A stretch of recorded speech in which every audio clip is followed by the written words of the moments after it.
આજે આપણે ગૌરી વ્રત અને જયા પાર્વતી વ્રત માટે સ્પેશિયલ રેડમી પૂરણપૂરી તૈયાર કરીશું. તો જય શ્રી કૃષ્ણ, હું છું વૈશાલી સોની. વૈસુસ કિચનમાં તમારું સ્વાગત છે. આજે આપણે બનાવીશું પૂરણપૂરી. આપણે પૂરણપૂરી બનાવવા માટે એક વાટકી રાજગરાનો લોટ લઈશું. એની સાથે અડધી વાટકી ખાંડ લઈશું. એક વાટકી રાજગરાનો લોટ છે તો આપણે એક વાટકી દૂધ લઈશું અને અડધી વાટકી ખાંડ સાથે આપણે પા વાટકી ઘી લઈશું. આજે આપણે જયા પાર્વતી વ્રત અને ગૌરી વ્રત માટે આ પૂરણપૂરી બનાવવાની છે, એટલે આપણે એને રાજગરાના લોટથી બનાવીશું. હવે આ લોટને આપણે ઘી લઈ અને શેકી લઈશું. આપણે એક કઢાઈમાં ઘી લઈ લઈશું.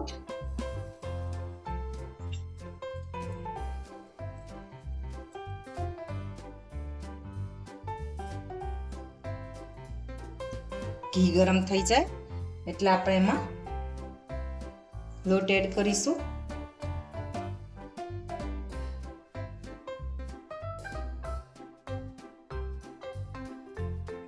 આ લોટને આપણે ફૂલ તાપે શેકવાનો નથી, એને મીડિયમ તાપ ઉપર જ શેકવાનો છે.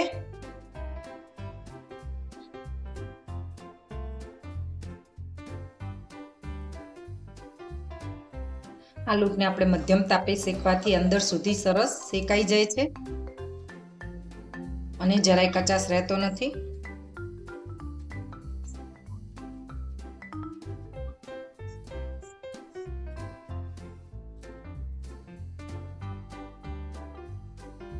ત્રણ મિનિટ જેવું થઈ છે. આપણો લોટ સરસ શેકાઈ ગયો છે. આપણે એમાં દૂધ ગરમ કરી અને એડ કરીશું. એક વાટકી દૂધને ગરમ કરીને રાખ્યું હતું, જે આમાં આપણે એડ કરીશું.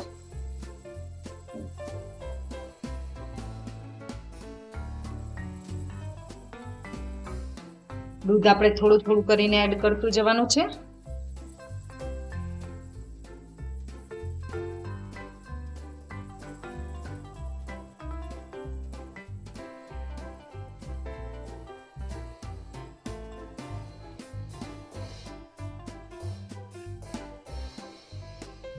હવે આપણું દૂધ બધું જ અંદર બળી ગયું છે, એટલે આપણે એમાં ખાંડ એડ કરી દઈશું.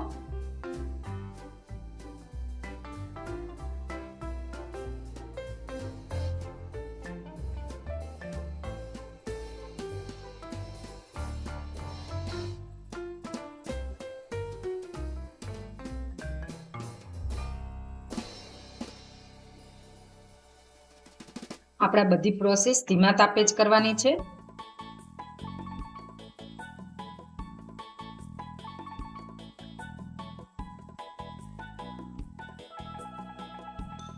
એમાં થોડો એલચી પાવડર એડ કરીશું અને થોડી ખસખસ એડ કરીશું. આનાથી મસ્ત ટેસ્ટ એવો સારો આવે છે. અને હવે આપણે આ બધું પૂરણ તૈયાર થઈ ગયું છે અને ઠંડુ થવા રાખી દઈશું 10 થી 15 મિનિટ સુધી. ત્યાં સુધી આપણે લોટ બાંધવાની તૈયારી કરી લઈશું. આપણે આ ઘઉંનો લોટ લીધો છે, એને પાણીથી બાંધી લઈશું. તમારે જો આમાં ફરાળી લોટ લેવો હોય તો પણ તમે લઈ શકો છો. જયા પાર્વતી વ્રતમાં આપણે દીકરીઓને એક ટાઈમ કરવાનું હોય છે, એમાં એ મીઠું લઈ શકતી નથી, એટલે આપણે આમાં આજે ફરાળી ટાઈપ વેડમી બનાવશું. એમાં ફરાળી લોટ એડ કરવો હોય તો પણ તમે કરી શકો છો, પણ એક ટાઈમ કરતાં ઘઉંના લોટનો ઉપયોગ કરી શકીએ છીએ, એટલે આપણે આમાં ઘઉંનો લોટ લીધો છે.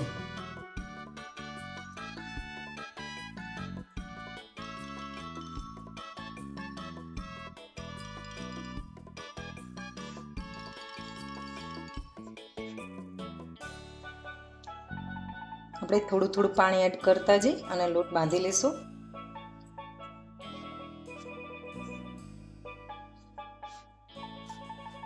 આપણો લોટ તૈયાર થઈ ગયો છે. તમે જોઈ શકો છો આવો સોફ્ટ લોટ રાખવાનો છે. આપણે બહુ કડક લોટ બાંધવાનો નથી પૂરણપૂરી માટે. આપણે આ લોટને સહેજ ઘી લઈ અને કેટવી લઈશું. આપણે ફરાળમાં વ્રતમાં ઉપયોગમાં લેવાનું છે, એટલે આપણે ઘીથી આને કેટવી રહ્યા છે. તમારે તેલ યુઝ કરવું તો પણ કરી શકો છો, સિંગ તેલમાં, કારણ કે અમુક તેલ તો આપણે વ્રતમાં ઉપવાસમાં ખવાતા નથી. હવે આપણું પૂરણ પણ ઠંડુ થઈ ગયું છે. આપણે હવે પૂરણપૂરી વણવા લઈશું. આપણે થોડો લોટ લઈશું, એને સારી રીતે ગોળ કરી લઈશું અને અટમણવાળો કરી લોટવાળો કરી ઘઉંનો લોટ છે એના સાથે લઈ અને આપણે એને થોડું વણી લઈશું.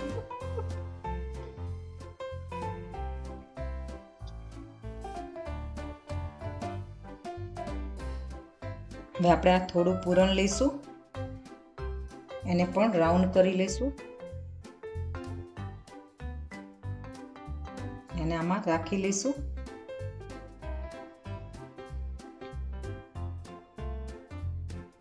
એને બધી બાજુથી આવી રીતે પેક કરી લઈશું. પછી ઉપરનો વધારાનો લોટ આપણે ચક્કુ વડે કાઢી લઈશું અને આવી રીતે સરસ દબાવી લઈશું.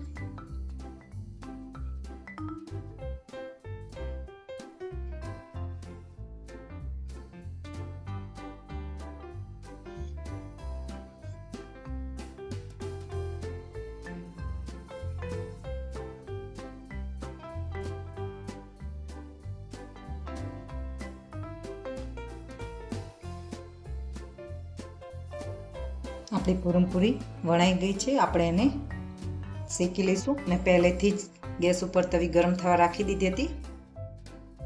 હવે આપણે આ પૂરણપૂરીને પલટાવી લઈશું.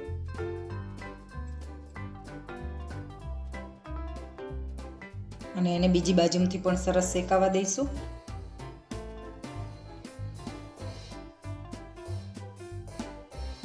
આપણે એના ઉપર ઘી લગાવી દઈશું.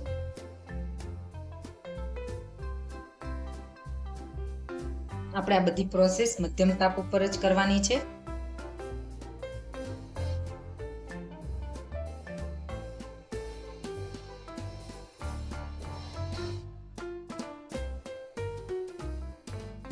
હવે આપણે એને પલટાવી લઈશું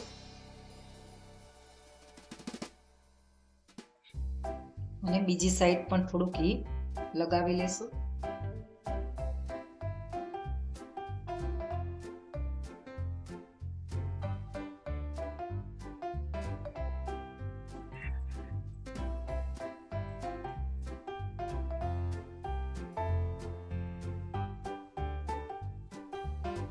શકો છો આપણી પૂરણપૂરી સરસ થઈ ગઈ છે, એકદમ સરસ ફૂલી ગઈ છે.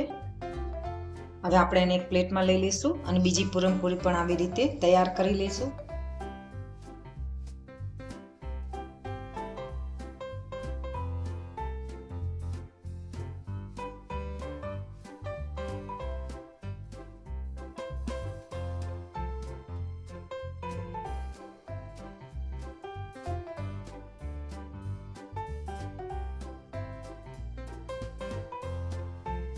જયા પાર્વતી વ્રત ગૌરી વ્રત માટે આપણી વેડમી પૂરણપૂરી તૈયાર થઈ ગઈ છે.